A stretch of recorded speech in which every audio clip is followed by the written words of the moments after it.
Hey, it's me, Memorial Day weekend. I know traditionally I exist to celebrate other things, but I do appreciate that given the name of the holiday, you are celebrating by listening to something that once was weekly but isn't anymore. It's this podcast. Before we continue my first ever journey through the Harry Potter series, just a few quick announcements. Hello, how's it going? Been a little bit. What you are going to listen to today is a live show that we performed in Chicago, Illinois on August 19th, 2021. I was joined by Johnny. We did a bracket to determine what the best magical item is. It was very fun, and I'm very excited for you to listen to it, but let's just do a couple of quick announcements here before we get into that. First, if you are looking for some live shows to attend, whether you want to be there in person or digitally via a live stream, well, boy, oh boy, do I have good news for you. We have a lot of shows on the docket for the rest of 2022. The ones that have already been announced are Indianapolis, Chicago, Milwaukee, Minneapolis, Asbury Park, Jacksonville, and St. Louis, but we've added 5 new shows. The first new show that we've added is a live stream show, so if you want to watch the Chicago Sunday brunch show that we are doing on June 19th, you can watch that stream. If you go to potterlesspodcast.com/live, you'll see that there is a link for live stream tickets for the Chicago show, and that live stream you can watch live. It's at 1 p.m. Eastern time, but you also, with your ticket, get access to a replay for 1 full week after the show. So if that time isn't good for your time zone or your schedule, or you just want to watch the show at a different time, or maybe you want to watch the show multiple times, that is okay. Tickets are just $10 and you get access to that replay for a full week. So go to potterlesspodcast.com/live to check that out. But in addition to that live stream show, we have 4 in-person shows that I'm happy to announce. The tickets are not on sale quite yet, but let me give you the heads up for those dates. First, on August 31st, we will be in Philadelphia, Pennsylvania. The pre-sale for that, it's with City Winery Philadelphia. So if you are a City Winery VIP member, you can get pre-sale access on June 1st, and the tickets go on public sale on June 3rd. And then we have 3 shows. All of the tickets are going to go live on June 6th. That is for Salt Lake City on September 11th, for Portland, Oregon on September 25th, and for Dallas, Texas on October 9th. I'm going to post a little update thing to the Potterless feed next week, but once that goes up, you can get tickets. June 6th, those all go live. And again, you can always go to potterlesspodcast.com/live to see where we are going, where you can get tickets, and what shows are on the horizon. I'd love to see you there. Especially, I'd love to see your digital face on the live stream. You can access that anywhere, at any time, as long as you get the internet. And I'm very excited to have a stream show for all the folks who live in cities that I'm not able to perform in quite yet. And the fun doesn't stop there. I'm also happy to announce that I will be officially a featured guest as a part of LeakyCon 2022. I will be at both LeakyCons, the one that's in Orlando, July 29th to the 31st, and the one that's in Denver on October 14th through the 16th. The schedule isn't set yet, so I don't know exactly what I will be doing on each of the days, but I should be doing something all of the days. So if you are getting just a 1-day ticket, there's a pretty good chance that I'll be performing, but it's not confirmed yet. And if you do want to get tickets to those, if you use the promo code Potterless at leakycon.com to get tickets, you'll get 10% off. So that's pretty sweet. So that's what I've got in terms of announcements. I'm going to be talking about some more stuff during the mid-roll break, but let's get into this live show where Johnny and I determined the best magical item live in Chicago, Illinois.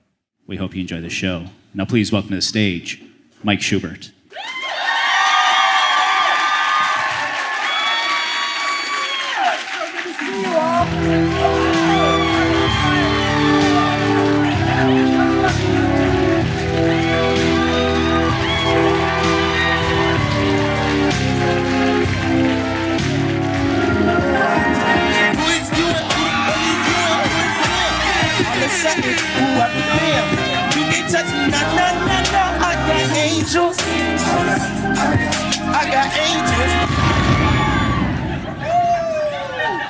Hello, everybody. Thank you so much for coming out to Potterless Live.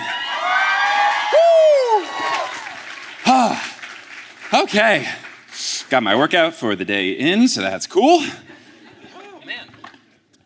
Thank you, everyone, so much for coming out. Very much appreciate it. This is very cool. There's a lot of you here. This is really sweet. Not to dunk on the other cities, but you guys did twice as many tickets sold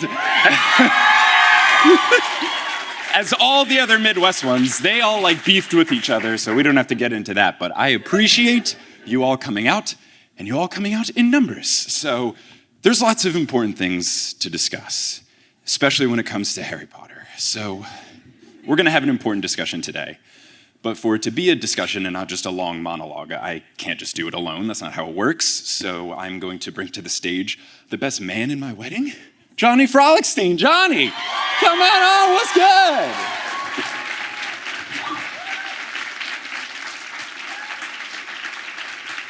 Howdy. How's it going? It's good. I'm all full on Portillo's. Is what I'm all full on. Yes. We did make a pit stop there. Johnny said it was important that we go. I thought you were like mispronouncing the name of a Mexican restaurant. I was like, oh, Johnny, you don't say the L's. And he was like, no, it's a hot dog You sure place. do. You sure do. It's a hot dog place. So what we're going to be doing today is another bracket in order to determine the answer to a very burning Harry Potter question, which is, what is the best magical item? And in order to do that, we broke them into 4 different categories. It's always funny when we do these because we break them up into 4 categories and then they always find a way to perfectly match the houses, no matter what we've done or anything we've intended. So this first one here is the games and sports section, which is red because Gryffindor, of course. Then we have the ones that were very important to the plot. So Ravenclaw, like doing we gotta do the important stuff. Then we have all of the magical items that were sneaky, so very cunning Slytherin. And then we have the rest, which is the Hufflepuff categories. Now, I do not mean it pejoratively because every time we do one of these brackets, the category that's just other is always the most fun because you get like a mix of really powerful ones, you get a mix of wild ones, which I feel like is representative of Hufflepuff. Pretty representative, yeah. Yeah, so we're going to do a couple different rounds. Each of the rounds has different rules. We will slowly be eliminating ones that aren't as powerful, and we'll get to whatever is the best. And best can mean anything. There's no strict definition. I'm not your mom. Like, whatever you think is best is best.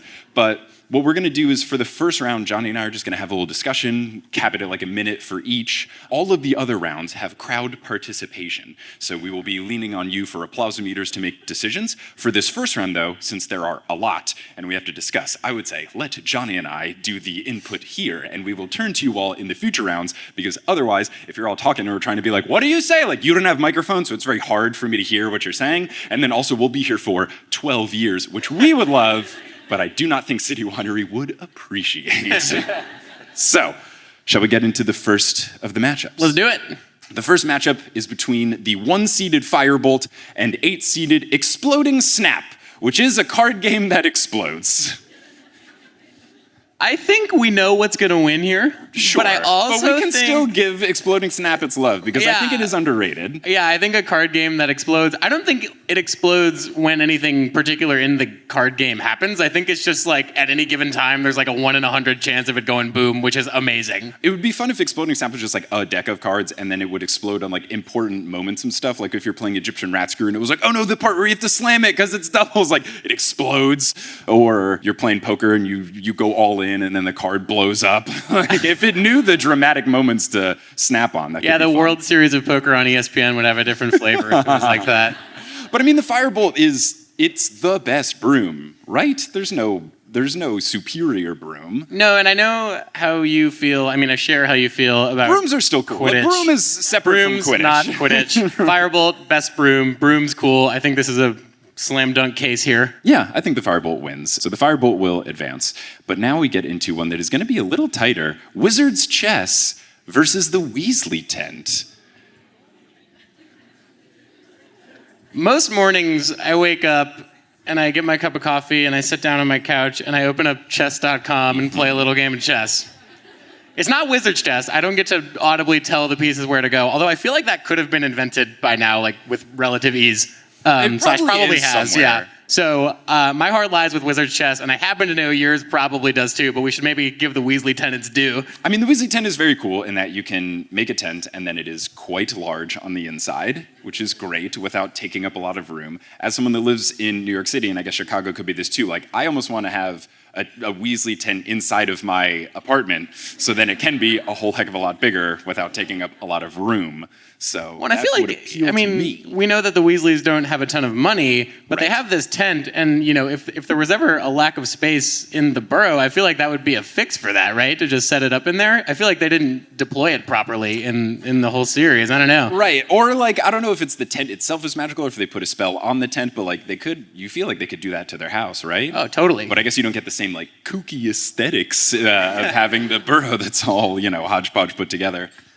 I don't know. I mean, Wizard's Chess, like, what makes it different from regular chess? You talk to the pieces, and then they move, and then they attack each other? Well, and I think you have to have, like, a good relationship with your pieces as, like, a manager, because I think they will, like, not do what, like... Oh, it's like a Charizard. If you were, like, knight to e7, it would be like, no. Yeah, it's like, oh, yeah. You don't have the Firestone. You can't control level badge, 55 Pokemon. Yeah, right, right, 55 chess pieces. It does break the pieces. Do you have to keep buying more Wizards chess sets? Bro, they have wands. They can just fix them with their wands. That is true. That's true. Okay, we're at time. I feel we are both big chess boys, but like in my heart, I feel like the Weasley tent is cooler.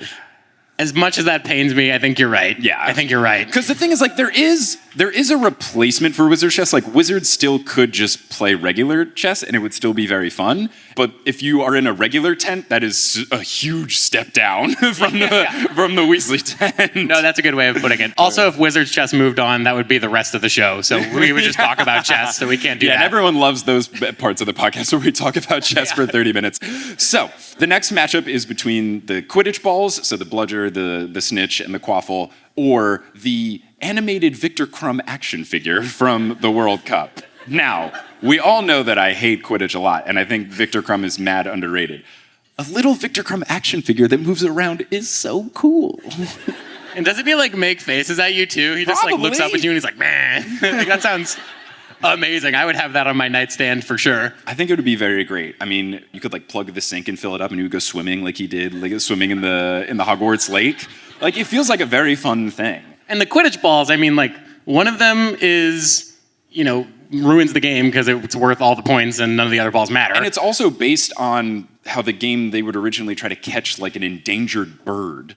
That's the origins of the snitch. Oh yeah, and one of the balls, or two of the balls, I guess, just try to like destroy you, and then one of them is just a basketball. So I think the other, It does have a charm in it where like you don't have to grab it; it kind of like sticks to your hand magically. I did not know that. And I think it also has something in it that slowly falls down. Unfortunately, I read Quidditch Throughout the Ages twice, which is 2 times too many. But yeah, I mean, my bias is showing here, but like little Crumb action figure would be so cool. Oh, I'm totally with you. It's gotta win. He's moving on. Crumb action figure advances.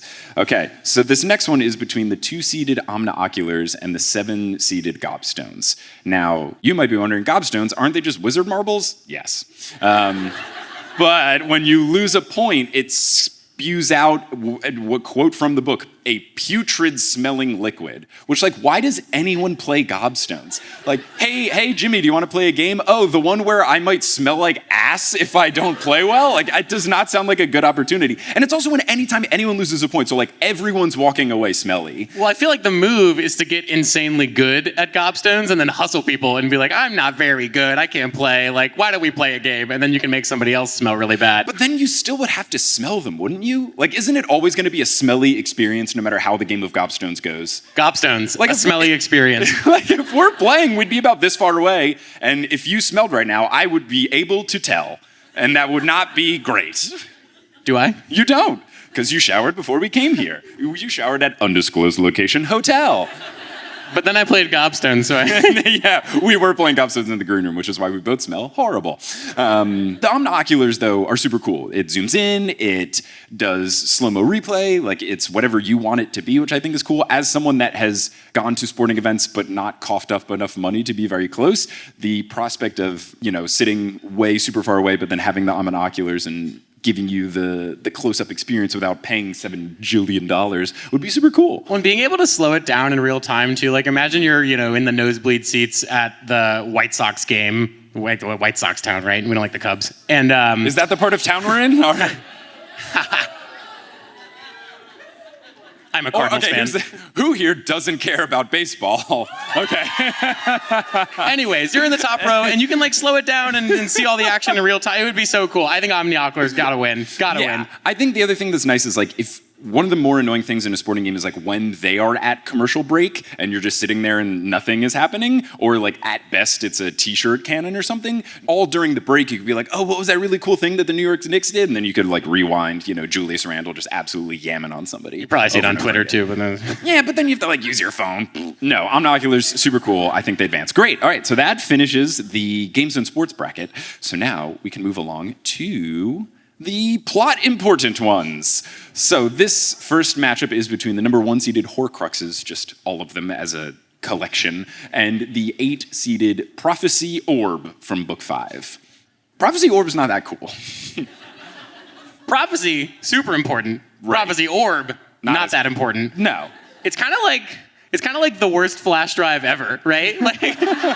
Like they just you can store one thing on it, and then if it breaks, which is really easy to break, then it's gone forever. It's like the worst flash drive. It reminds me of very early flash drives, and maybe I'm showing my age here, but I remember now if you take out a flash drive, your computer still yells at you, but it's fine. But I remember actively killing flash drives when I was in middle school. Yeah. Oh, I did this thing in the computer lab, let me do it, and then I forgot to do it, and I pull it out, and then it's just you this lost doesn't work anymore. Oh no, all my LimeWire MP3s of the Black Eyed Peas, no! So, yeah, anyway, the Prophecy Orb, it's very fragile. It feels very inefficient. They have a whole room to these things that take up a lot of room, and then they just all break. There's no backup system. It feels like a poorly made thing, whereas the Horcruxes, work pretty well. You have to go through quite a bit to find them and then break them. And then if you're Voldemort, you have to go through a whole bunch of them, not just one. It's a lot. Yeah, they're evil as hell, but they also make you not die if they still exist. So I feel like that's got to beat out the Prophecy Orb, which we've established kind of sucks. Yes, so Horcrux advances. Now we get to the matchup between the number 4-seeded Sorcerer's Stone, or Philosopher's Stone if you're British, and the number 5-seeded Sirius Black Mirror. Ooh, this is a close one. It is a close one. The Sorcerer's Stone, doesn't it allow you to get just unlimited money? That feels pretty... So I think you can turn lead into gold, I think. Okay. And I really want to know how that works, practically, because the Sorcerer's Stone is a rock. How am I turning lead with this? Do I just smash the rock until it turns into gold? Well, and also, how does it make the elixir of life? It's a rock. Do they have to zest little pieces of the rock? It's the same way that you can make almond milk. You have to, put it in water and then use the cheesecloth and squeeze it out.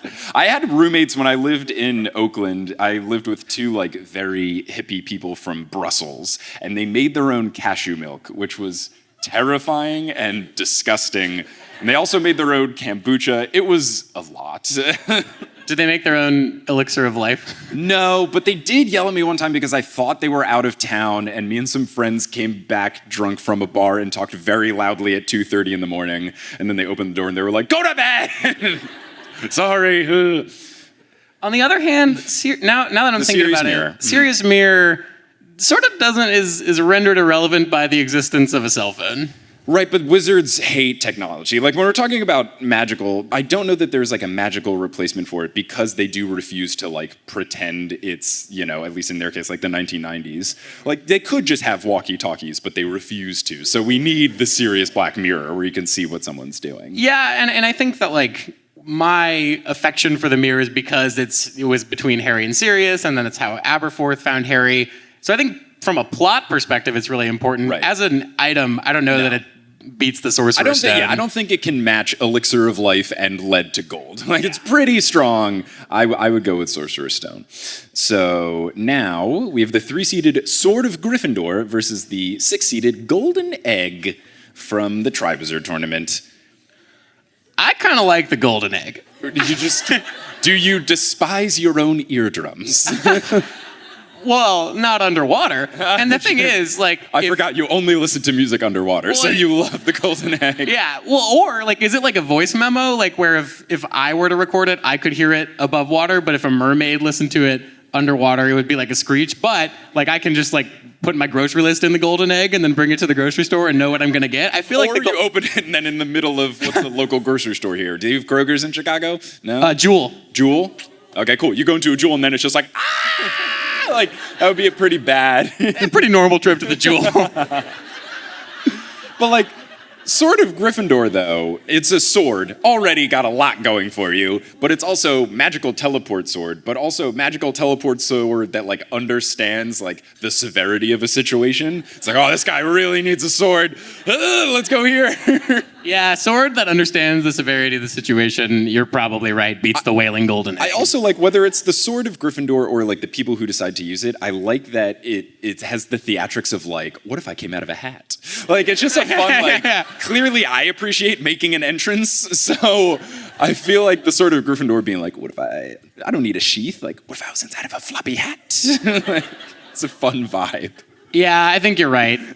Sword of Gryffindor wins. Okay, so the Sword of Gryffindor will advance. Now we've got the number 2 seeded Pensieve versus the 7-seeded Veil from book 5. Ooh.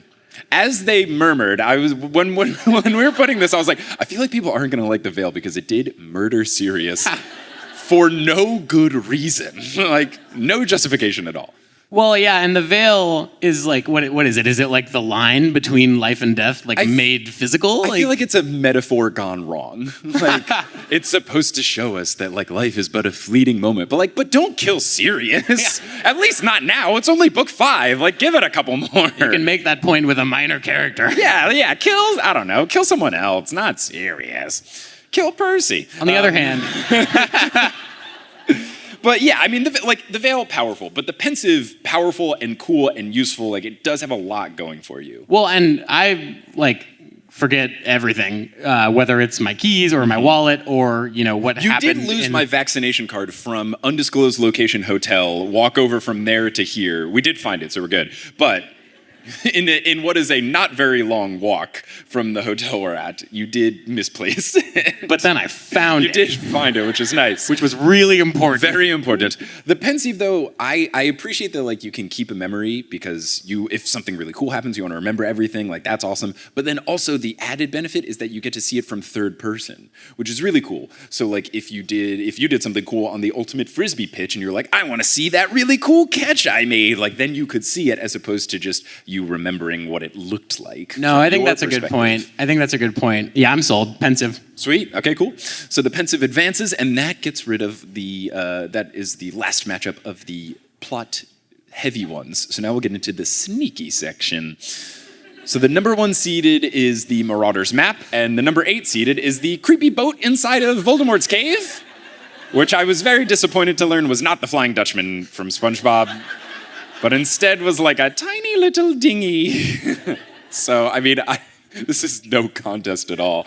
But do you want to say anything about either of these two? I mean, would it be a contest if the creepy boat in cave was the Flying Dutchman? No, then it would win. And it would be a very quick, like, oh my goodness, it'd be the best. But unfortunately, no, it's just like a little boat. Yeah, they raise it, they go across the lake, and then it's gone. Whereas the Marauders map is like, marginally more important than that. And the other wild thing that I didn't even realize until the Super Carlin brothers pointed this out on the episode that went on Monday is that it continues to have like updated information about the people on the map, which is wild. And there's theories about if it's tied to like the admissions book that Hogwarts has, where like it has the name of every student that goes to the school. I think this is like some Pottermore stuff. That's a really deep dive into like wizarding database structure. Right. But like regardless, like the magic in it is so strong that it hides who can see it. It continues to update the roster of people, and it can even go past other magic, like Pettigrew turning into a rat, like isn't enough to trick the map. The map is a very smart rectangle. Yeah, no, that's a great point. It's pretty baller. Cool. Marauders map. Marauders map advances. We probably could have put that in before the show. So we got the number 4 seeded Gate 2 Platform 9 3/4, or the Vanishing Cabinet.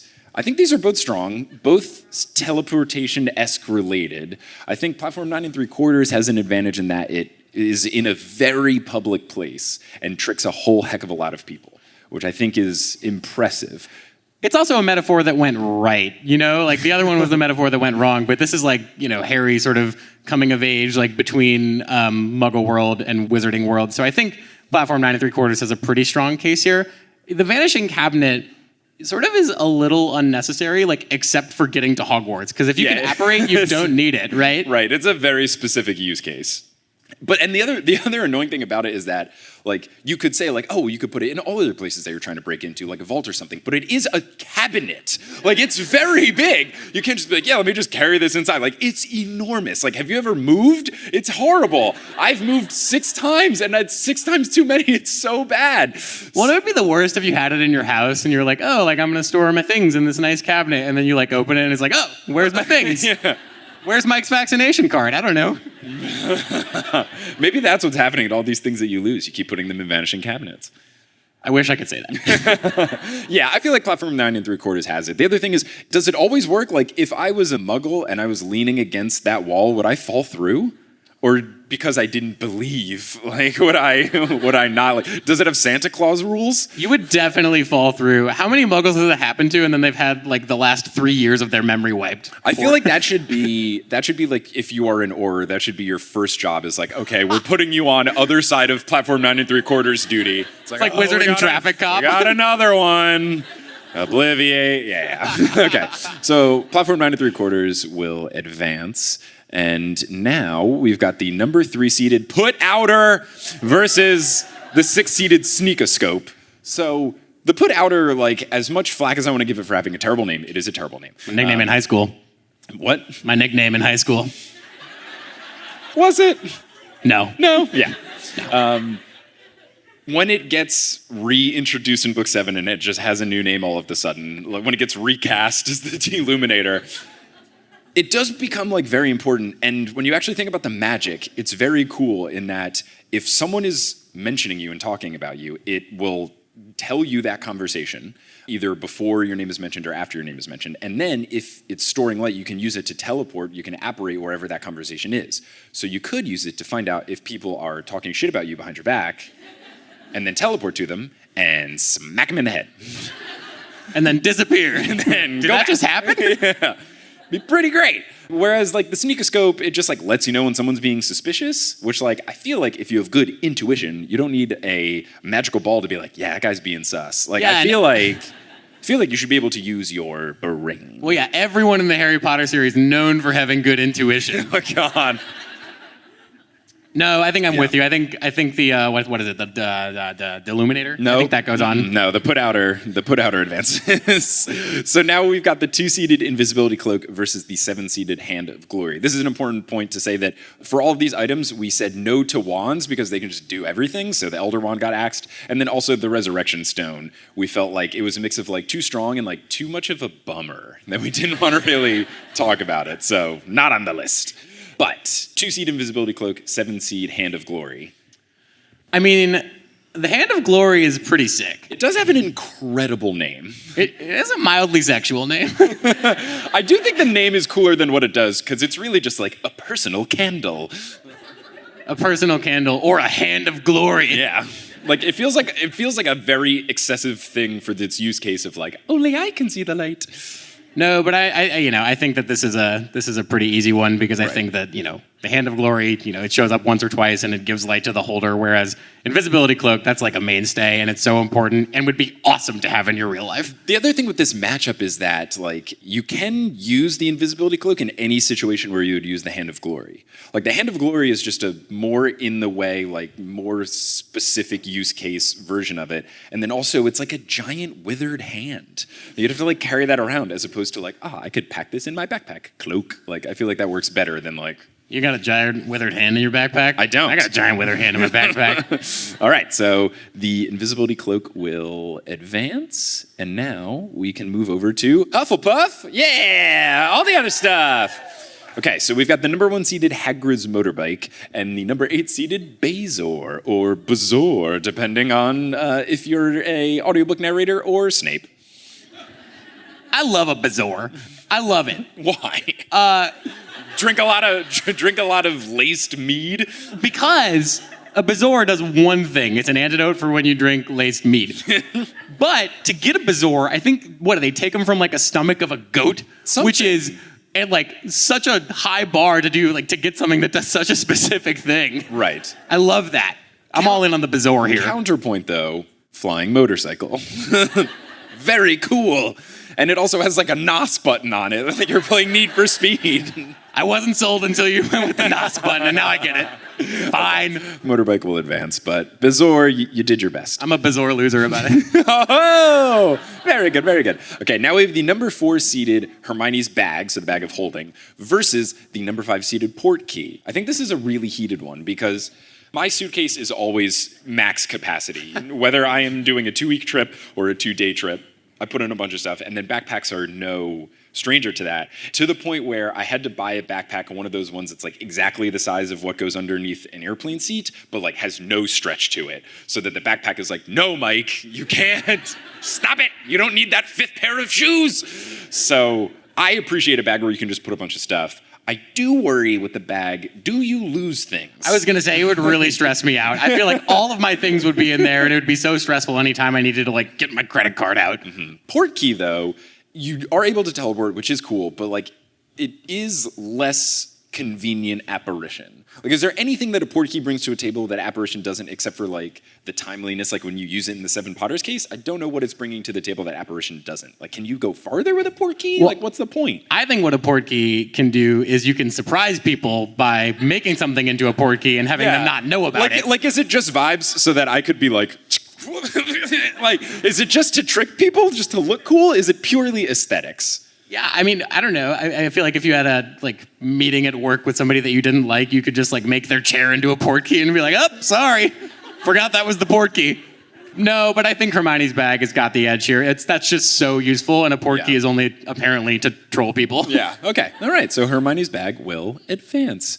And the next matchup is between Mad Eye Moody's Magical Eye and the magical bubble bath from the prefect's bathroom. I'm much more of a shower guy than I'm a bath guy. But I do think I would have a change of heart if my bath had multiple nozzles of magical smelling bubbles of sorts. Yeah, I want that in my house tomorrow. I want the bubble bath. I want that available to me right now. Moody's Eye, I don't want available to me right now. Yeah, I don't know the use case of X-ray vision. I don't know that I need it. I guess it's cool that he can see out of the back of his head, literally, not just figuratively. That's pretty sweet. But I personally would get more use out of a magical bubble bath. I feel like more people vibe with a magical bubble bath. When we're talking about best item and stuff, when people talk about their favorite things from the book, I don't know how many people are like, Moody's Eye! Love that! Unless you're really into steampunk. I feel like all it would let you do is wear your headphones on the sidewalk and still be polite. If there was a runner or a biker behind you, you'd be able to get out of the way without them being excuse me. Yeah, I feel like Magical Bubble Bath is cooler. Easy. So, boom, Magical Bubble Bath will advance the upset. But now we get into the final matchup of the first round, the Weasley Clock versus the Remember All. Weasley Clock, very cool. Lets people know exactly where everyone is. That's nice. Remember All is just knowing you forgot something. Not great. Not the most useful. Is the Weasley clock, would you rather the Weasley clock be a clock? If that was in your house, would you rather know the location of everyone in your house or know the time? No, because I'm the type of person where even if I have a clock on my wall and I have a clock on my microwave or oven or whatever, and I'm wearing a watch, if I say what time is it, I will take out my phone. I will always do that no matter what. So I don't think I'm bothered by it not being a clock. I have not this watch, but a watch that actually has, hands and stuff, like an analog watch, and the battery died in it, and I was like, okay. Never really used it for that anyway. I used it for I want to look nice and not wear a calculator watch to a wedding. So I'm not bothered by it not being the clock. I am a big fan of it is basically when you share your location with your friend on your phone, and that's very useful. So that's pretty cool. Remember All, I feel like it would make me more angry than anything. I'd be like, yeah, I know I forgot something, but what did I forget? No, the only place you really should put a Remember All is right by your front door, right? Because then you could be walking out and then it'll flash red and you'll be like, oh, can't leave yet. Right. That is nice, but I feel like for me it's just phone keys, wallet, I've got it. I do my little 3-pocket pat and I'm good. I wish I had that skill. I don't have that skill. But yeah, I feel like for best magical item, the Weasley Clock is bringing more to the table than just a notification on your phone that just says something. Yeah. No, you're right. Framed that way, I'm sold. Okay, so Weasley Clock advances. That finishes out the first round. So now we can get into... Oh, thank you for the applause. Wow, they talked about things. So now we're getting into the second round, which has a new theme and also audience participation. So we're making it a little harder here for ourselves there, but that makes it more fun as well. So what's going to happen in round 2 is we are each going to pick one of the 2 items in the matchup to defend, and we only get 10 words to defend it. And then we will turn over to you, and whether you think it's based on the argument or you feel incredibly passionate about that item, you can just make noise. Again, I'm not your mom. You can clap for whatever reason, as long as we are saying make some noise, and not just when we're in the middle of a sentence and you're like, yeah! So, Johnny, the first matchup is between the Firebolt and the Weasley Tent. what would you like to defend? I'll take the firebolt. Okay. I'll take the firebolt Would here. you like to kick it off with a firebolt? Yeah, Ten sure order? thing. Goes hella fast. Was Harry's gift from his godfather. Meow. Very good, very good. A good point. Okay, so the Weasley tent. Camping, meh. Glamping, yeah. This gets the best of both. That was like a genuinely great argument for 10 words. I just went meow. Onomatopoeia goes a long way. If you think the firebolt should advance, make some noise. All right, yeah, got the one. If you think the Weasley tent should advance, make some noise. Woo! All right. Okay, Weasley tent makes it past into the Elite Eight.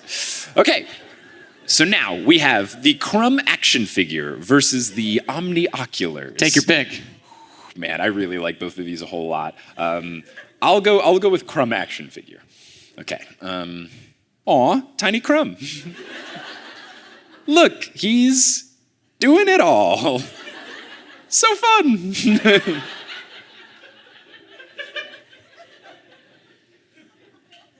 What an amazing play. Let's watch it again, but slower. I also would love if that was like what a broadcaster actually say. Like you're watching a basketball game and they're like, wow, what an amazing play. Let's watch that again, but slower. And they also said it like I just said Like it. that is what they say at the core when they are saying like, when Mark Jackson's like, mama, there goes that man. What a dunk by Giannis. Let's watch see it that again. in slow-mo. But slower. Okay, so if you think that the Crumb action figure should advance, make some noise. Okay. If you think the Omni-Oculars should advance, make some noise. Okay. Close one. Omni-Oculars make it past into the Elite Eight. All right, now we'll go over to plot ones. So this first matchup is between Horcruxes and the Sorcerers/Philosophers Stone. What are you feeling? I'll go ahead and take the Sorcerer/Philosopher's Stone. Okay. How about you start it off then? Yeah. All the money. Live forever. Okay, you rest your case. All right, Horcruxes, I'd say, think I'm dead? Nope.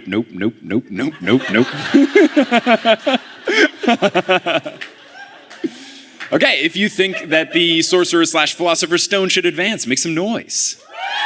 All right. If you think that Horcruxes should advance, make some noise. That's close. I feel like it was Horcruxes. I think so too. Okay, Horcruxes advance. Damn it.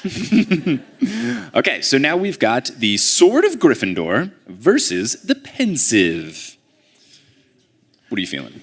I'll take the sword. Okay, I'll kick it off with the Pensive then. What was that thing that happened? Yes, Pensive. Anything worth diving in cold water for is worth it.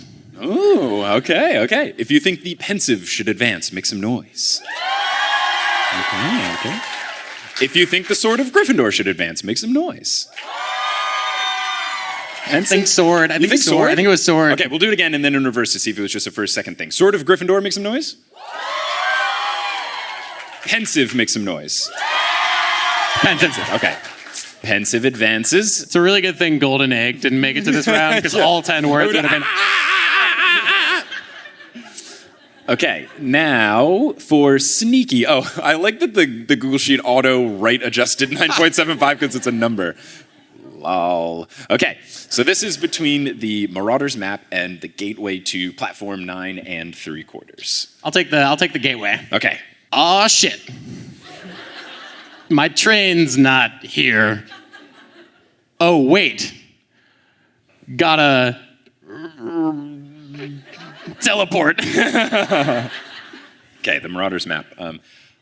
Is everyone hanging out without me? Yes, they are!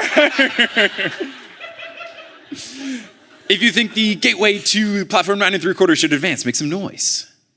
Okay. Woo! If you think the Marauders map should advance, make some noise. All right. Okay, Marauders map advances. Now we've got the put outer versus the invisibility cloak. I think I will defend the put outer, if that's okay. Talk shit, get hit by my fist. I heard you. Gift from his dad. Super useful. Also, a deathly hallow? Okay. If you think the put outer should advance, make some noise. If you think the invisibility cloak should advance, make some noise. Maybe I should have called it the Deluminator and I would have won, but no! But at what cost, I'll Mike? never cave. My integrity is more important. Okay, so now we've got a matchup between Hagrid's motorbike and Hermione's bag. I will take the motorbike. Okay, I will go with Hermione's bag. You can't lose anything if everything is in the bag. Has not only a cute little sidecar, but also nitrous. Okay, if you think Hermione's bag should advance, make some noise. A lot of bag fans in the crowd. If you think that the motorbike should advance, make some noise. All right, Hermione's bag advances. Okay. I should clearly start making Wizard on tote bags or something. Okay, the next matchup is between the magical bubble bath or the Weasley clock. I'll take a bath. Okay, why don't you start us off? What a stressful day. I need some wine and bath. Okay, Weasley clock. Ronald Weasley! Where have you been? I was worried sick. All right, if you think that the Weasley clock should advance, make some noise. Okay. If you think the magical bubble bath should advance, make some noise. Ooh, I think the bubble bath got it. All right, wow. Okay, cool stuff. So, to review, our Elite Eight now, out of the games and sports category, we've got the Weasley tent and the Omni-Oculars. In the plot useful ones, we've got Horcruxes and the Pensive. For sneaky, we've got Marauder's map and the invisibility cloak. And for Hufflepuff, we've got Hermione's bag and the magical bubble bath. The purse and the bath, of course, Hufflepuff. Classic. Great. So, that is going to bring a conclusion to the first act of the show. But before we do, hey, it's me, Editing Mike. How's it going, everybody? The reason that I'm here is because Potterless actually has a sponsor, which is very cool. We are sponsored by the fine folks at Leaky, so they make the Leaky Cauldron, they make Mischief Management and Mischief Merch, and also LeakyCon, and they wanted me to tell you a little bit about those. LeakyCon is the largest unofficial Harry Potter fan convention, now very proudly unofficial, and it's all of the good things. It's all of the good things in the wizarding world. I've been to multiple LeakyCons, Johnny's been to some. It's just everyone being their truest, nerdiest self, much like everyone here in this room is right now. In 2022, there's going to be 2 LeakyCons in Orlando in July to celebrate Harry's birthday, and only Harry's birthday, no one else's birthday. And then also in Denver in October to kick off the Halloween season. I enjoy them. You can see things like live performances of podcasts. You can also see interviews between people who are in the movies, and you'll get to be like, wow, Chris Rankin's actually really nice, even though he had to play Percy. There's a really big expo hall with a bunch of independent creators making different merch and all sorts of fun stuff. That's the best part. It's a really good time. So if you want to get tickets and go as a Potterless listener, since you're here, you can get a 10% off discount if you go to leakycon.com and use the promo code Potterless. But if you're thinking, oh my gosh, those are so far away, I want something now. Well, they also make merchandise, and that you can always get. You don't have to go to a specific location at a specific time. They've got a bunch of Harry Potter stuff. It even goes beyond Harry Potter. They have whatever the drilling company that Vernon works for, they made like that as a trucker cap. So it's like the super niche Harry Potter references. Yeah, that you can get. Advertising just worked. You can go to mischiefmerch.com, and again, if you use that promo code Potterless, you'll get 10% off. But yeah, we'll be back in like 10 or 15 minutes or so after a brief little intermission. See you all soon.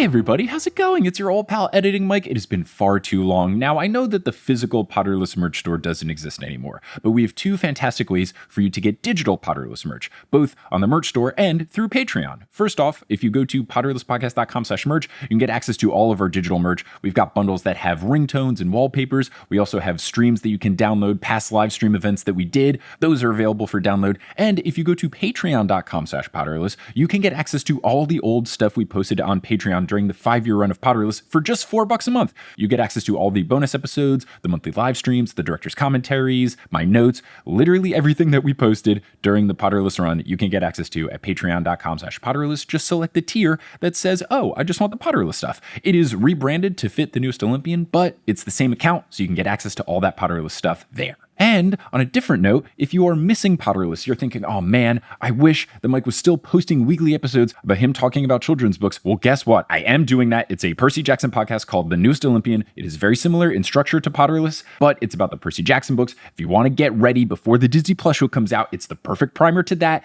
There's a bunch of familiar voices that were guests on Potterless, that are guests on The Newest Olympian, so you'll hear some familiar folks, you'll meet some new folks. It's a lovely time. I'm very biased, but I think it's a very, very good podcast. And speaking of that podcast, and also live shows, we may have a The Newest Olympian live show on the horizon very soon. It's looking like I'll be doing a show in New York City in late August, and we're trying to see if we can live stream that one as well. Super stoked about it. And there's still other podcasts you can hear me on. You've got Horse, where me and Adam Mamawala every other week are talking about all the wild things happening in the NBA and the WNBA, both now, present goings on, and the wildest stories from basketball history. You've also got Modern Muckraker, the scripted show that I worked on where we answered questions like, is the budget of East High School realistic for a public school in Albuquerque, New Mexico? Sounded like an NPR show, went super in depth, interviewed experts that were highly qualified, a very fun, silly time. Meddling Adults is always a hoot, where I host and people compete to solve children's mysteries from Scooby-Doo and Encyclopedia Brown and more for charity. I'm currently working on season 4, so that is very exciting. And of course, you've got The Newest Olympian. If you want to see the stuff I'm working on, you can go to my website, which is just Schubes, schub.es, or you can follow me on social media at Schubes17 on Twitter and Instagram. And now you'll hear words from a few sponsors who make it feasible for me to be a full-time podcaster. Some of these ads will be read by me, others of them won't. The ones that aren't are inserted locally, so if you live internationally, don't be surprised if you hear an ad in your country's native language. And once those ads are complete, we'll get back to this episode of Potterless.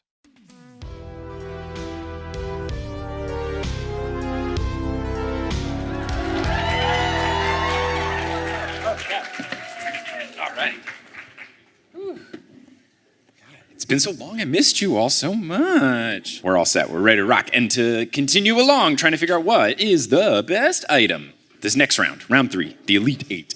We are going to have a new rule for this one. For this same thing, we're just gonna pick one to defend, but instead of 10 words, what we'll be doing is we'll be making acrostics. So an acrostic is that thing you had to do in 2nd grade where you pick a word, and then with each letter, you pick a word to represent it. So if it was Johnny, you'd be like joyous, obviously, hot, nice, yeah. Like, that is the Johnny acrostic. So that's what we'll be doing here. So let's start off in the games and sports category with the Weasley tent and the omnioculars. Which of these would you like to acrosticize? I'll take Weasley 10. Okay. Do you want to go first or second? You go. Okay. Omnioculars. So, omniscient, magical, new invention. Oh, cool! You look at really slow things. Doing this against a professional improver is not fair. All right. Wow. Elongated ass space. Long. Eventually, yeah. Thankfully, even needs tent. That was a 2 out of 10. That's a solid 2. If you think that the Weasley tent should advance, make some noise. If you think that the omnioculars should advance, make some noise. All right, the Weasley tent. All right, must have been that incredible acrostic you made. Yeah. It was a convincing argument, I think, for me. Okay, so now we have Horcruxes and the Pensieve. I will take the pensive. Okay, why don't you start us off? Pretty eventful, nevertheless, store in ether. Very exciting. Okay, Horcrux. How to overcome rip. Create really unnecessarily extra evil stuff. Horcruxes. That was incredible. This is not fair. If you think that the pensieve should advance, make some noise. Okay. If you think that Horcruxes should advance, make some noise. I think Horcruxes by a hair. By a smidge. Yeah, that was close. Okay, Horcruxes just by a tiny smidge. So now we get into the sneaky category. We've got the Marauder's Map or the Invisibility Cloak. Both very long names. What would you like to defend? I'll defend the Marauder's Map. Okay, then I will kick it off with the Invisibility Cloak. My goodness. All right. I need very invisible, sneaky item. But I like it to... Yo! Cool looking overcoat. Ah! Know it. What an argument. So many letters. You do have to do the apostrophe as well. Okay.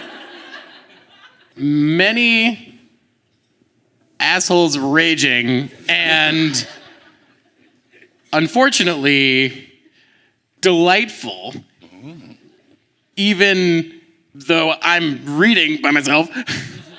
So, man, action on the page. Hey! All right.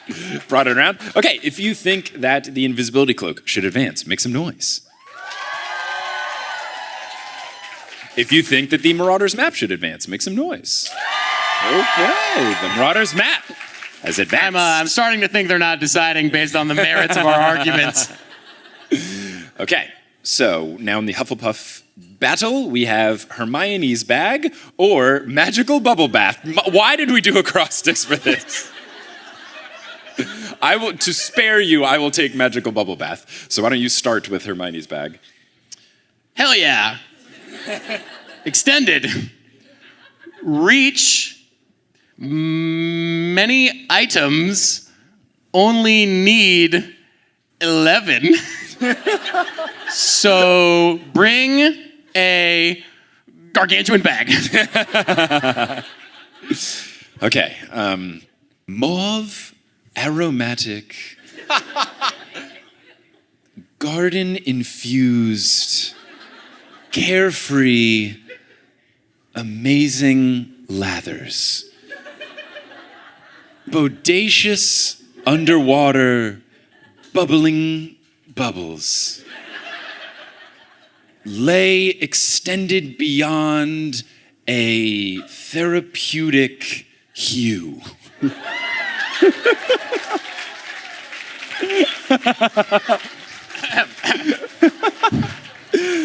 If you think Hermione's bag should advance, make some noise. Okay. If you think that the magical bubble bath should advance, make some noise. That one might have been argument-based. Okay, so that brings us to the final four. The final four now has the sections going against each other. Our first matchup is the Weasley tent versus the magical bubble bath. And then our second one will be Horcruxes versus the Marauder's Map. For this round, for the final four, you have to present your argument as a rhyming couplet. Or multiple rhyming couplets if you're very extra. So, Johnny, between the Weasley tent and the magical bubble bath, what would you like to go for here? I think I'll take the bubble bath this time around. Okay. Naked in the tub, got those clothes from the shop. Man, oh man, hope these bubbles don't go pop. Okay. A tent so large and with no poles to bend, easy to set up and the walls never end. If you think the magical bubble bath should advance, make some noise. Okay, all right, we got some bubble bath fans. If you think the Weasley tent should advance, make some noise. I think the Weasley tent just edged it, okay. There's always a stupid one that makes it really far. We're very proud of you, Magical Bubble Bath. You did the fighting that the Crumb action figure couldn't. All right, so now our other matchup is between Horcruxes and the Marauders map. What would you like to defend? I'll take the Horcruxes. Okay, I'll start with the Marauders map then. Wormtail, Padfoot, Mooney, and Prongs. Anywhere but Filch's office is where this map belongs.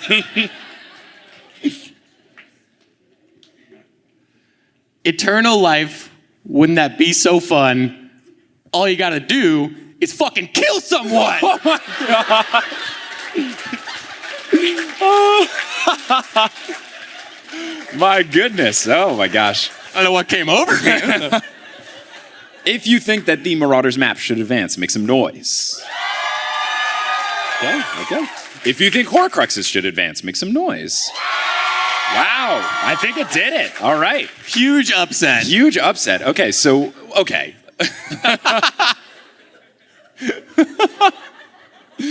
Horcruxes versus Weasley tent.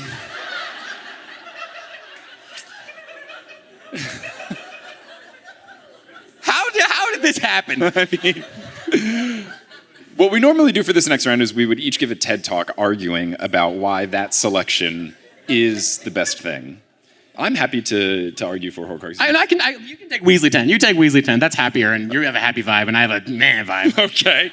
Then, would you like to go first or second? I'll go first. Okay. I will put 3 minutes on the clock, and you'll be defending Horcruxes as the best magical item.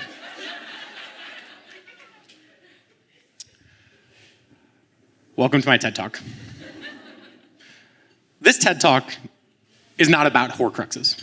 Sure, the name of the TED Talk is Horcruxes, and I'm arguing for Horcruxes, but it's not about Horcruxes. It's about living forever.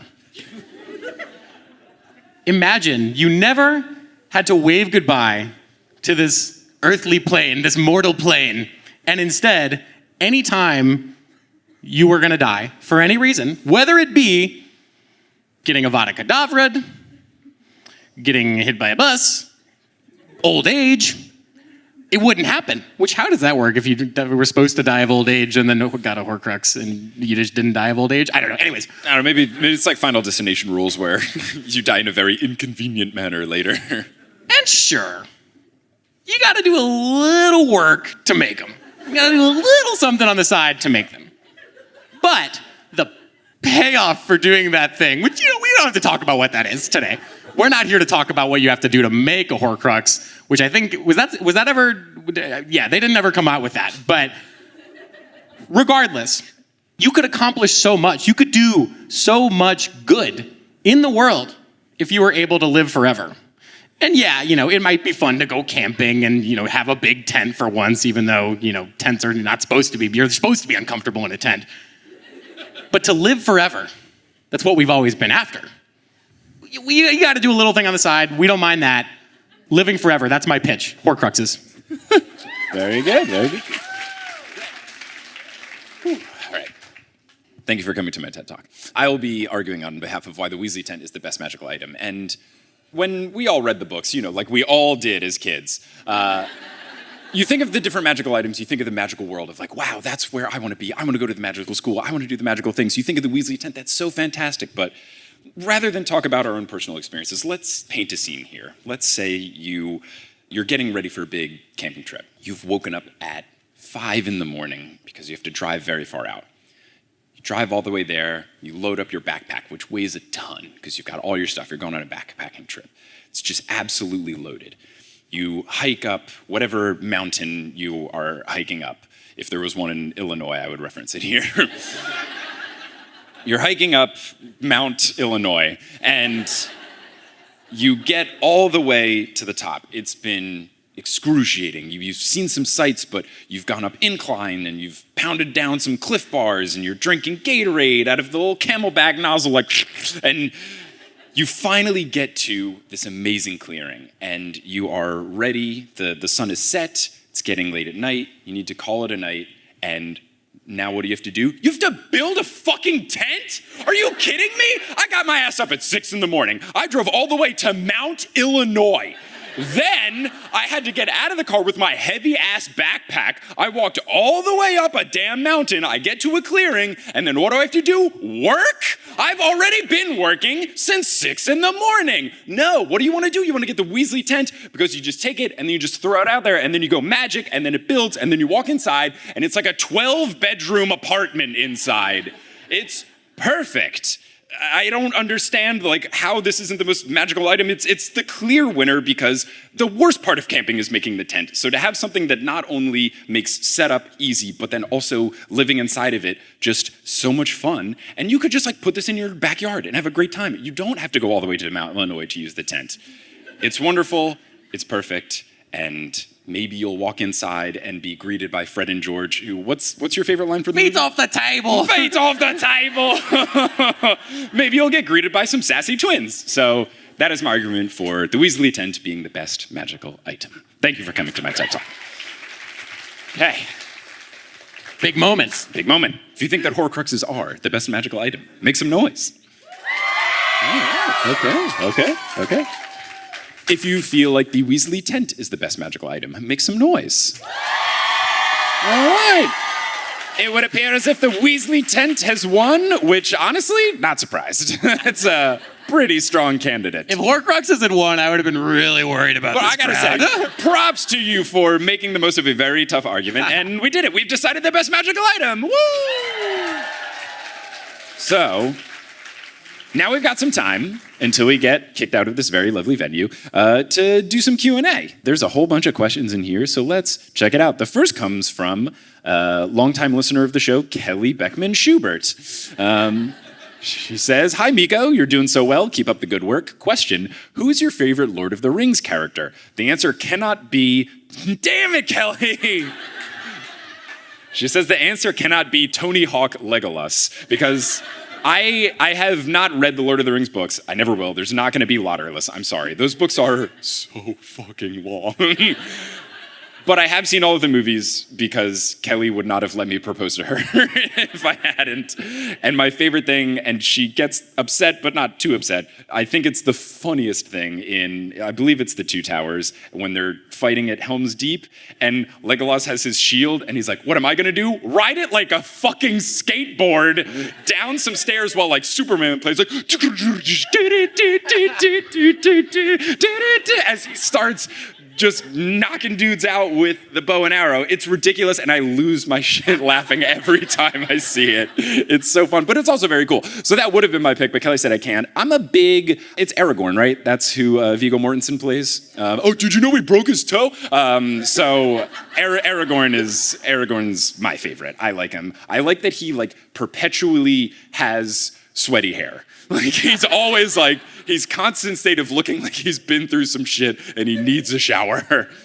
Yeah, Viggo Mortensen's stock was insanely high in 2003. I think my favorite Lord of the Rings character is someone that I empathize with a lot. It's the orc who complained about the food and that they've never had nothing but maggoty bread for 3 stinking days.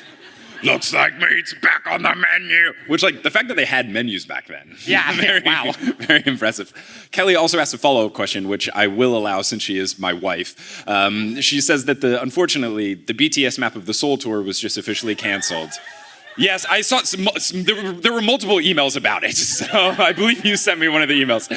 Unfortunately, this got canceled. This is crushing. This was Kelly and I spent so much time and effort to get really, really good seats to where we had to join a BTS membership thing and then get in. I had to win a lottery and then I got in and Kelly's at work, so I had to do it. And then I got in, we really had a meeting about what seats are best based on the shape of the stage. And then I picked the seats and then paid lots of money for the tickets. That it is being refunded, so that's okay. But a lot of effort went in, and then afterwards, when Kelly got out of her meeting, she FaceTimed me from the bathroom in work, and she was just happy tears, just rolling down her face. Unfortunately, this tour is just canceled, so we're gonna have to do all of that again. But She says, how do you cheer up a Kelly who is this sad? So I think, since there's multiple hundreds of people in the crowd right now, if everyone could just say, we love you, Kelly, on the count of 3, that would be super cool. And then I'll play this for her and hopefully it'll make her happy. So 1, 2, 3. We love you, Kelly! I think that's a pretty good way to make her happy. So yes, thank you, Kelly, for sending in these questions from our kitchen. But yes, there was another question. The next email was from, I don't want to mispronounce your name. Is it Allah? Allah. It's the same thing. But the question follow-up was different. It was, who's your BTS bias, which means who's your favorite member. Mine is Jimin, just because the dancing prowess of Jimin is just completely unprecedented. The high notes are very good. I've recently semi-converted Johnny into a BTS fan. So who is your favorite? It's okay if you give vague description, like specifically based on music video, like the blue hair one from this music video. Jimin, because the dancing prowess is something. That's the one. Oh, man. Okay, this one comes from Betsy, a Ravenclaw, and she says, hey, Mike and Johnny, fellow Tex patriot living up north now, so my question is, what do you miss most about Texas when you're in New York? What do you miss most about Texas now that you also live in New York? This is like such a cliche answer, but I really miss the Tex-Mex. Like, we go out for Mexican food in New York, and it's like, this is the best Mexican place in New York City. It has James Beard, 5 stars, Michelin, blah, blah, blah. And then you go, and it's like a fucking grocery store tortilla with a piece of cheese on it, and I'm like, no. Which is disappointing because getting the Michelin rating is really hard to get, so you would think it would be higher quality. So, as cliche as it is, that's what I miss the most. I mean, my like answer I should give is my family who lives in Texas, like my parents, my sister, my niece. But the less awe answer is similar to Johnny's. If anyone ever finds themselves in Houston, Texas, there is a perfect establishment called Taqueria Ruby. It is a taco truck that is permanently parked next to a highway. And I don't mean like near a highway. I mean like next to a highway overpass. And it is perfect. All of the tacos are $2.25. You can get a 32-ounce tall horchata for $3. You can add avocado to all your tacos for $0.25, which someone should tell Chipotle is a thing that you can do. Instead of like now the price of avocado is like more than the meat, but it's a perfect establishment. And they also have a bunch of like animals just like chilling in the back. Like they have wild birds and stuff and roosters that aren't in cages. They just like walk around the taqueria, which is just a parked truck. But it's great and it's perfect and everyone should go there. And they're not paying me to tell you this. I just think everyone should go. And it is, I think, a felony that this place has never been on Food Network because it's perfect. So I miss that very dearly when I'm not in Texas. Tex Patriot is such a good way to say ex-Texan. I've never heard of that. It's pretty good. Someone asked, how's Modern Muckraker going? It's going very well. I'm very busy doing a whole bunch of stuff, but I have, after multiple interviews with the very fancy experts, I have walked around the Multitude studio alone and just screamed, this podcast is going to be so good, out loud. So I am very biased, but I'm very convinced that I'm working on a very good podcast with a lot of people. Ooh, okay, this question is from Shivali and Hannah. There's a question to Johnny that says, Johnny, are you a software engineer? You've already dropped deploy and data structures / schemas within the hour. I am too. P.S. You have great style. So, are you, Johnny? No. I work for a startup, but not as an engineer. As we drove here today from Grand Rapids, yes, you were on a bunch of work calls, so I did get to hear Johnny be like, business Johnny, in the car, which is very different than floral shirt, 5-panel hat Johnny. It's a different vibe. Switch. Yeah. Kelsey Gillespie asked me about sorting Percy Jackson characters into different houses. I'm on chapter 6, so I would probably put Percy into maybe Hufflepuff. He does really love his mom. But potentially Gryffindor, because I would assume he will become brave. He's done one brave thing, but I'm not going to spoil it. But like, I certainly have not read enough to sort them.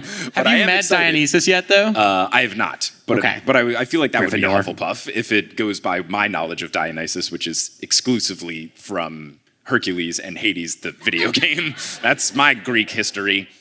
Okay, someone made fun of the Knicks, so security, remove them? Someone said, how's Kelly, which was already answered. I mean, yes, sad, but I did call her backstage and she's okay. She was not in tears. I was like, Kelly, people have emailed me about this. Is it okay? Someone asked if they could buy us a shot of MALORT. Is that yes, a trick? Mike. Oh, okay. I feel like I've heard of this stuff before. I'm gonna Google it, but the name sounds. Go, tell me. No? Why? Okay, I'm not doing it. I'm not. So, Googling Mike, it. Mike, I will just do it. Mike, we're gonna do it. We're gonna do it. Not on stage. The answer is yes, and then. So imagine gasoline, right? Okay. Now Okay. imagine something that would taste 10,000 times worse than gasoline. MALORT. Okay. The answer is yes, I will drink it on stage. And we'll see my live reaction to MALORT. So I think I already archived the question, so I lost. Oh, no. Christina. Yes, Christina, you can, and I give you permission to do it and bring it on stage. Okay, cool. Yes. Yeah. It's not like expensive, right? I'm not like putting you out. Okay, cool. Here's a pretend $100 bill. Don't spend it all in one place. Don't spend it in any place. You'll get in trouble. Don't spend it on fraud. MALORT. Okay, well, all right. So, is that like an Illinois thing or something? It's a Chicago thing. It's a Chicago thing. Okay. They love it, and it's terrible. Okay, interesting. Okay, DL, did I say your name right? Okay, cool. DL says, where did you get your hairbrush, and what is your hair care routine? Oh, this one's for me. Okay, This so- one's for Johnny. I stick my head under the shower, and then I leave the house. I got this brush, I think just like from the internet. I probably got it from Amazon before I was like, Amazon's bad, I'm not gonna buy from Amazon. Like when I was a naive 24-year-old and I didn't realize that Jeff Bezos fucking sucks shit. Was that in Harry Potter? Is that where you learned it when you read Harry Potter for the first time? It was the second brush I got because I had another one when I like converted my whole like hair. I've been on a journey with hair. Whereas like I had like short hair and then like in 7th grade I was like, a bowl cut will look good, right? Poor decision. Then I eventually started like buzzing it, and then like high school into college with my buddy Patrick Wynn is here, and Patrick knows that like my hair kind of like goes into in college like kind of like if I let it go too much it would be like mushroom cloud-y. Like if you see like Guile from Street Fighter, like bad. And I was in college, so I was like, I'm not gonna get my hair cut all the time. What am I, made of money? Eventually, though, when I went to California, there was a very nice hair cutter in the Oakland area who, like, she was giving me a haircut, and I was like, I just don't feel like I can do anything that, like, looks professional, but I feel like I should get something more professional. And she, like, gave me, like, this really great motivational pep talk of, like, hair is anything you want it to be. And, like, you can't, like, there's no such thing as, like, you can't rock a hairstyle. It's like, let's just try it. So she did it, and then eventually it went from, like, kind of swoop to, like, bigger, intense swoop. And then one day I just will be swoop if I continue. But as far as like the hair care routine, like on most days, if people aren't going to see me, I just like wear like an NBA sweatband to keep it out of my face. And then if I'm doing this, I'll like get out of the shower, put a little bit of hair serum in it that I got from Function of Beauty because they sponsor the show and I got it for free. But it's also really good. Protects your hair, makes it look nice and gives you more volume, which I'm always going for. Then I blow dry it the opposite direction of where I want to woof it so that you have like something to fight against, so it gives it some volume. Then I put in Layrite cement clay. They're not paying me, but it's very good stuff because my hair is very stubborn and does not want to be in this shape, so I have to work very hard to put it in this shape. And then I just brush it obsessively every 15 seconds in an embarrassing fashion, but I don't care because I would rather look good than be embarrassed and have bad hair. I just am fascinated by this like sage woman who told you that hair is whatever. Like I kind of like the idea that you went back to this place in Berkeley and you're like, hey, can I have like my haircut by like Tabitha or whatever? And they're like, no one by that name has ever worked here. Tabitha's been dead for 30 years. No, I've gotten some really motivational pep talks from hairdressers, like really great important things from hairdressers. One taught me that like it's the same one. If you want, no, this was Heidi in Houston who like converted me from like hair to swoop. She let me know that if you want like really good shampoo, conditioner stuff, Trader Joe's Tea Tree Tingle is great and it costs $4. Super good stuff. Highly recommend. It's like made with all of, like the fancy stuff, but it doesn't cost the fancy price. Amy asks if Johnny's a Slytherin. What house are you? What's your breakdown? I used to think I was a Gryffindor, but now I think I'm more of a Hufflepuff. Aww, that's fun. I'm not a Slytherin, and if I was a Slytherin, I wouldn't be racist. Christina just emailed, they don't have MALORT in all caps. One day we'll have it, and I'll post it on Twitter or something and be like, look, we did it, yay, hooray. You know what, I'm telling you, you don't want to make that promise. Here's a would you rather question from Megan. Megan says, would you rather have to play or watch Quidditch twice a week? You cannot get out of it. I like that, Megan, you think I would be like, oh, here's the thing. Nah, I'm just gonna throw your question in the garbage. You can't get out of it, or have your first impression of Dobby as a roommate. Jesus. You have identified the two worst things. I feel like I would go with Quidditch. Like, my frustrations with Quidditch are more about like the rules of it, and then also just like how it doesn't function as like all the good things about team sports, like teaching you how to be nice and like camaraderie and all that stuff. As much as I like to nitpick with that stuff, like it still would probably look really cool to watch, even if it's frustrating from a rules perspective. Even if you don't know what's going on, like we all love watching curling. We don't know what's happening. We all love watching gymnastics where you're like, that looked good. And then the announcers are like, she should feel ashamed. How is she gonna look her family in the eye? She only did 5 rotations and not 6.5. So I would still watch it. And even I would try to play it. I think it could be a fun time. So that would be my pick. What would you go with those two options? Well, definitely same, because the second one sounds terrible. Like, I'm imagining a world in which, like, you know, you're a freshman in college and, you know, maybe you've, like, brought your first significant other back to your dorm room for the first time, and it's so exciting, but your roommate, Dobby, is pissed at you, and he walks in fucking floating a cake, and he's like... You've read Percy Jackson too. So this is from Kendall, a Hufflepuff. She says, would you rather hang out with Book 1 Harry or Book 1 Percy? I would probably go with Percy just because he's already sassy, and it took Harry a little bit to get there. He loves his mom a lot, which I trust. And Percy, he feels like he has no patience for... What, did I say something No, weird someone again? else said, Harry doesn't have a mom. He still loves her. It's not like his mom died and he was like, well, delete all that. I don't need that room in my memory database anymore. But I also feel like Percy, like he has a good judgment of character where like he hates that school bully. Like he gets along with Grover. That's very cool. Like Book 1 Harry is just kind of, he's just like a placeholder for the narrator and just like and for the reader. And he also just like would be very annoying to have a friend that just kept being like, I'm a what? Like all the time. I feel like it would get kind of annoying. What would you think out of Percy and Harry, Book 1? Definitely Percy. He just like, even though he is like new to the world, he just like has like half a fucking clue what he's doing sometimes. And Harry has that 0 times in books 1 through 6.5. So. Natalie has a question about Portillo's. I'm assuming you did end up at Portillo's. We did. Please give us an honest review. I just got I wanted to have the true experience, so I just got like the standard regular hot dog. It was very good. I thought all the toppings were really nice. I liked that the bun had poppy seeds, and I also appreciated that it came with a really big pickle and 2 spicy little peppers, because I like eating those a lot. So I think overall experience, it also was like $3, which was fantastic. I would say A+, 10 out of 10, no complaints. Yeah, I've been to Portillo's. I've been around the block at Portillo's, but I just really appreciate that it's one of the restaurants that like hasn't tried to be elsewhere. Like it's so stupid to me that like in Houston, Texas, you can get In and Out. Like come on, like Portillo's is Chicago and it's staying here, and that's so good. Brian asks if you could do it all again, what would you do differently with the podcast? Would have been hanging out with this guy. I would definitely not have done Book 1 in 2 episodes because I feel like I missed a lot. I would not have made all of the mistakes where like I got so many emails. Like I wouldn't have said Harry was 13 in Goblet of Fire instead of 14. I wouldn't have messed up the Percy Weatherby thing. I would have kept the fun mistakes, like there's 3 Hermiones and Ludo Bagman, but like at least those created like fun things and like cool merchandise. But like the only thing that me like saying like Weatherby's not close to Percy, like I don't understand. I just got like 100 million emails where like, hi, I know this episode of Potterless is 3.5 years old. But just in case no one pointed out this very obvious, it's like it was so bad that I went into the thing, and on podcasting platforms you can like re-upload the audio for those things. I was getting so many emails that there were like 5 different instances where I did the editing mic thing for a really old episode where I was like, hello, please don't email me.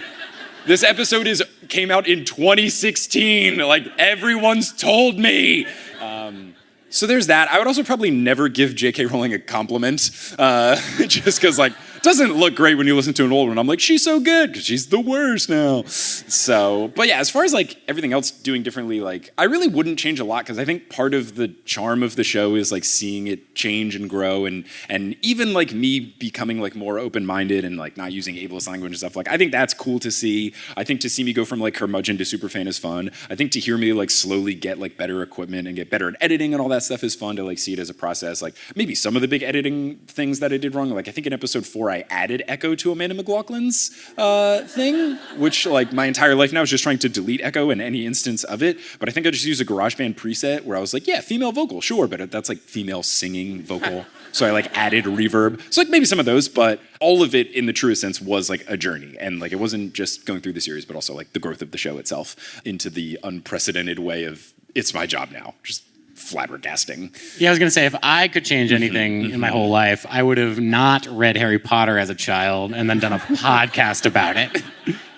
Zoe asks, how do you keep your pants so white? Do you not spill your food on yourself ever? No, I just have only worn these pants to Potterless live shows. I'm a big like buy clothes on sale boy, and these jeans were on like very, very big sale. And then I was like, cool, these are performance jeans. And you wear them like to green rooms and out on stage and back, just like these shoes. So that's the key, is just get a designated pair of not eating. And even when I was like eating food backstage in these, I like sat like this as I ate and like had a glass of wine, like just very careful. Because I'm a very messy eater as a kid. I used to just eat peanut butter jelly sandwiches like straight. And then I would like have like a smile, like, how did you get these scars? Oh, I never turned the sandwich. So yeah, I'm quite a messy eater, so I have to be very, very, very careful. Oh, this is from Sherry Guo. Sherry, who's been editing Potterless the past couple of weeks. Hello! Sherry asks, would you rather co-host a podcast with Percy Weasley or Cornelius Fudge? God. I feel like, my God. The problem with, I think, against all odds, I think I'm gonna do Percy, because he would make sure I never made a mistake. Like he would hit me with all the well actuallys, and like that's always good to have. I would just make sure I edited out all the parts where he did it, and then it would just make me sound smart, which is what I already do on Potterless. I don't want to co-host a podcast with a corrupt politician. Like, I have no desire. Percy's kind of a brat, but I feel like Percy would take it so seriously. Like, he would be so prepared, and whatever job he was in charge of for the podcast, whether it was editing or social media, whatever, like, he would put in so much effort that he would at least be like a good coworker, even if he's not like a good hang. Yeah, imagine like editing a Fudge podcast. Like he would just fumble over his speech and be so like wildly unprepared. It would take so long, which I know that you would not appreciate. So gotta be Percy.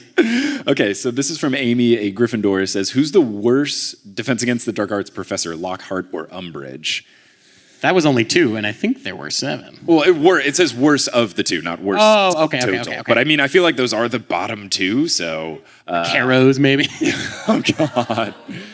Umbridge, I think the thing with like Lockhart was a phony, but I feel like they were still like able to at least try to learn the stuff. He just did a very bad job of it. Umbridge like explicitly would not let them learn the stuff. Like took away and gave them the terrible textbook. I feel like I personally would pick Umbridge because the class is Defense Against the Dark Arts and she didn't teach that at all. I feel like a bad effort is better than no effort or a negative effort. Yeah, I was gonna say I've never taken an education class, but I think that torturing students is not like building a strong learning environment. Katie asks, how are you traveling across the US? I thought you didn't have a car. Katie, there's this magical place called Thrifty Car Rental Service where you give them arguably too much money, and they give you a used 2019 Nissan Sentra, and you drive it across from city to city, listening to podcasts and music and calling Kelly and your buddy Stephen Parr to help fight off the tiredness of driving. But yeah, that's what I've been doing. Apparently, Katie's friends would like to know if Johnny is single. Heyo! He's taken by me. But no, Johnny has... But also taken by not... Yeah. Oh, this subject was Mount Illinois, so I'm opening this email. Ooh, okay, so this is from Itzel, who is a Hufflepuff, and says we should describe ourselves as cocktails or other beverages. I think I'm kind of like a MALORT. I still have no idea. I'm so perplexed by MALORT because it feels like it's everything and nothing at the same time. No, MALORT would be if like someone ran on stage like in their underwear screaming. Like that would be MALORT. Wild. I feel like for me, I might be biased because this is my favorite cocktail, but I feel like I would be a spicy margarita. I try to pride myself on being like pretty easygoing and also very flexible. Like I don't think anyone has ever asked me like, would you like a margarita? And I was like, no. Like it's just there's every situation. Like if you're hot and sipping one outside, like beach, pool, whatever, I feel like that's a good vibe. Indoors, good. At dinner, if you're having Mexican food, good. Like I feel like there's no wrong time to have one, and I try to be like very malleable and get along with whatever group I'm with. And then but with a little bit of heat in the spicy margarita, like sometimes I will have a very hot take or get very passionate when people say that my basketball team is not very good, which they are, and they did better than the Chicago Bulls last season. You may have won more championships than the previously, and Michael Jordan kicked our ass for a decade, but last year we were better. But yeah, sometimes I'll bring the heat, or I'll bring the heat on the dance floor, et cetera, et cetera. So yes, I would say I'm a spicy margarita. What about you? Already answered. I'm MALORT. You're sticking with MALORT? Sticking with my guns. Here's one from Allie who asks, what Harry Potter character do you most relate to? Who do you most relate to, Johnny? Neville. Why? Because I think that he was, maybe a little down for the count in the early story and certainly loses a lot and is very scatterbrained, which we've established I also am, but comes into his own, which I hope to do one day. I've always said I try to see, I think Ginny is great, and I think I see a lot of myself in her where like, she is hardworking when she needs to be, she's fun when she needs to be, she can always throw a good insult, especially if someone like makes fun of her or her family. So I'm always a big fan of Ginny. I think she's great. And then I got a good question to end it on. So this is from Megan Brady. Megan asks, what has been your favorite part of Potterless? Oh, Johnny, what has been your favorite part of Potterless? So for those who know Torchy's Tacos in Texas and other places, but Texas, Mike and I in like late 2016 went to Torchy's together, and he was like, hey man, like I'm thinking about like starting this podcast. And I was like, oh, like what's the subject matter gonna be? And he was like, well, I've never read Harry Potter before, so I'm gonna talk about that. And I was like, you think people are gonna listen to that? Like, all right, like, enjoy your 400 listeners per episode that every single one of them.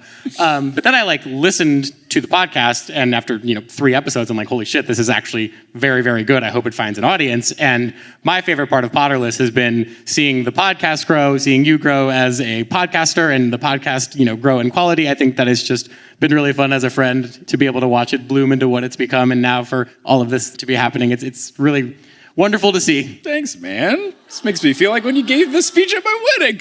I would give a very similar answer. Just like I'm very fortunate to be able to do stuff like this, and to do Potterless as my job is very cool. Like as a kid, I always wanted to be doing something comedic, entertaining full time, and the fact that I get to do that is awesome. But also just like getting to do this and do live shows and bring a bunch of awesome people together. If it wasn't the damn world right now, under normal circumstances, we could all like hang out after the show and it'd be a great time and it's all fun stuff. But like I want to be safe and all that stuff. But like doing that stuff and meeting people, whether it's in person or from the internet or just people like sending emails and stuff, like the community has been the coolest part. I think that is what's kept Harry Potter going, like that more so than JK is certainly what's kept Harry Potter like such a big thing. And then I think that's what's kept Potterless going. Like if it wasn't such a cool audience, like I probably would have stopped way earlier. And I'm only stopping now because I've run out of stuff. But I think it's just all the community and getting to meet all of you. And I think that's a nice little wholesome note to end on. So thanks to all of you so much for coming out and spending your hard-earned money to see us live and be a bunch of goofballs.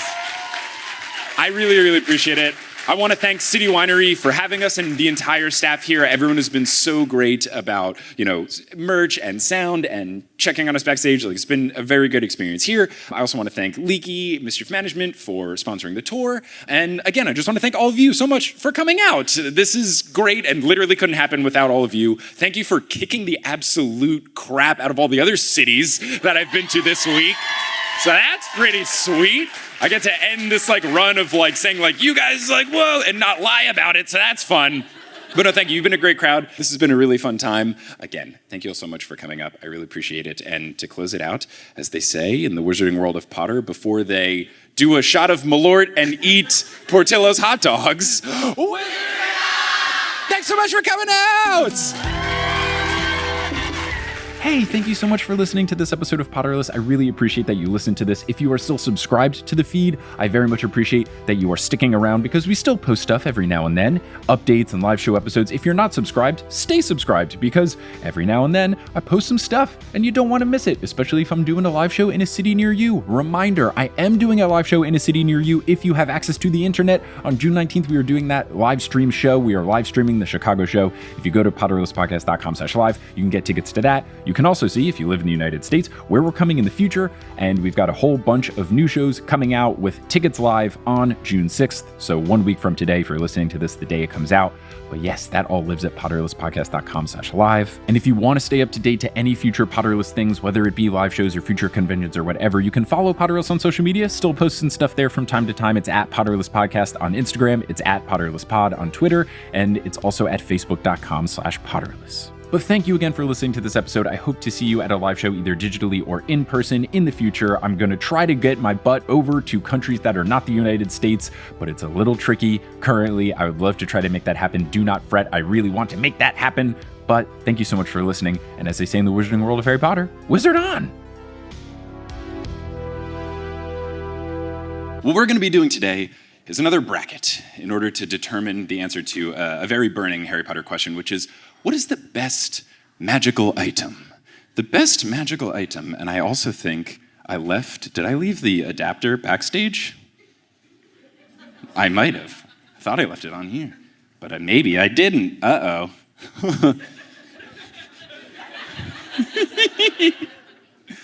Can you still hear me when I go back here?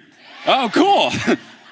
So, I hope everyone's having a good time. I had a great time in Chicago so far. It's been great. All the sights that I've seen have been wonderful.